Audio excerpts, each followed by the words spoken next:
Nasir electronics, mobile shopping, computer, furniture, e bike आणि भांडी centre Salgare, आता सर्व काही एकाच छताखाली। खास उन्हाळी धमाका ऑफर। कोणतीही वस्तू खरेदी करा, आमच्याकडे उधारी चालू आहे।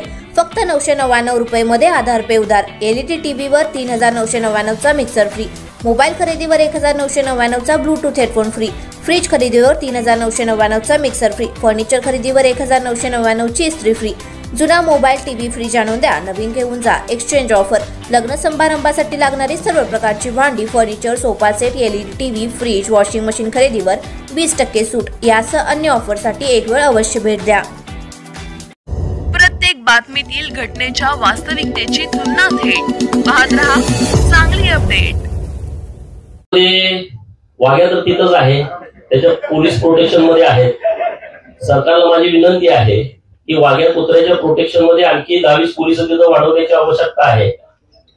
ज्या संभाजी ब्रिगेडनं हा विषय पुढे आणलेला आहे, हा अत्यंत निंदनीय प्रकार आहे। मागच्या 15 दिवसापूर्वी औरंगजेबाच्या कबरीचा विषय समोर आला, तेव्हा संभाजी ब्रिगेडचं स्टेटमेंट आहे की औरंगजेबाच्या कबरीच्या बाबत आमचं काही दुमत नाही। म्हणजे हा नालायकपणा महाराष्ट्रामध्ये दुसरं कुणीच करू शकत नाही की ज्या संभाजी महाराजांच्या नावानं तुम्ही ब्रिगेड चालवता, ज्या संभाजी महाराजांना हाल हाल करून औरंगजेबाने त्यांचा खून केला, वध केला, त्या औरंगजेबाच्या कबरीवरती तुम्ही स्टेटमेंट करता जाहीरपणे की औरंगजेबाच्या कबरीबद्दल आपलं काहीच म्हणणं नाही, उगाच वादाचा विषय काढू नका। आणि दुसऱ्या बाजूला वाघ्या कुत्रा तो रायगडावर नाही पाहिजे अशी एकदम टोकाची भूमिका घेतात।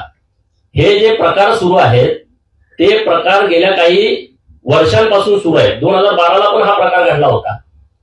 ब्राह्मणांच्या विरोधामध्ये वातावरण करण्याच्या हेतूनं जे काही करायचं ते टोकाचं प्रयत्न हे संभाजी ब्रिगेड आणि मराठा सेवा संघ करतंय।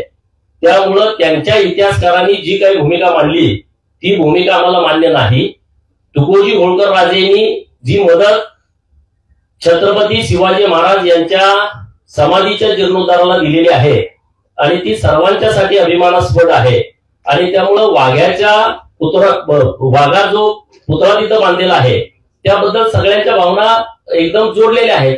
त्यामुळे त्यांनी किती जरी वाद केला तर सरकारने यावरती स्पष्ट भूमिका घ्यावी। तुमच्या पक्षातले खासदार उदयनराजे भोसले यांनी सुद्धा तो पुतळा उचलून टाका, फेकून टाका असं म्हटलेलं आहे।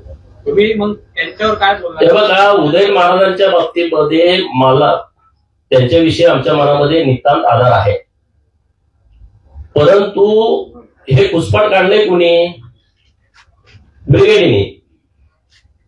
ते त्यांचा नेता जेव्हा अडचणीत येतो, सत्ता जाते, तेव्हा हे शोधून शोधून असे विषय काढत राहतात। म्हणजे शरद पवारांना फॉर ह्या सगळ्या संघटना ह्या नवीन नवीन इतिहास बाहेर काढत राहतात आणि त्यामुळं हे वाद तयार होतात।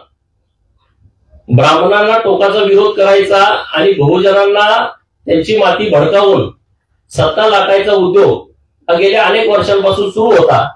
तो 2014ला लोकांनी ओळखला, 2019ला ओळखला होता आणि 24ला त्याला सडेतोड उत्तर दिलेलं आहे। आता मला काय वाटतं या सगळ्या विषयावरती, हे जे सगळे इतिहासकार पवारांना फॉर जे राजकारण करण्यासाठी इतिहास नवीन नवीन घेत आहेत आणि त्यातून रोज वाद तयार होत आहेत, तर माझी विनंती असे शरद पवारांना, त्यांच्याकडे आता फावला वेळ आहे, त्यांचा पक्ष आता सगळा अजित पवारांकडे त्यांनी दिलेला आहे, तर या फावल्या वेळामध्ये त्यांनी स्वतः 2 वर्ष बसून त्यांना पाहिजे तसा इतिहास स्वतः लिहावा, नवीन इतिहासकारांकडे न देता।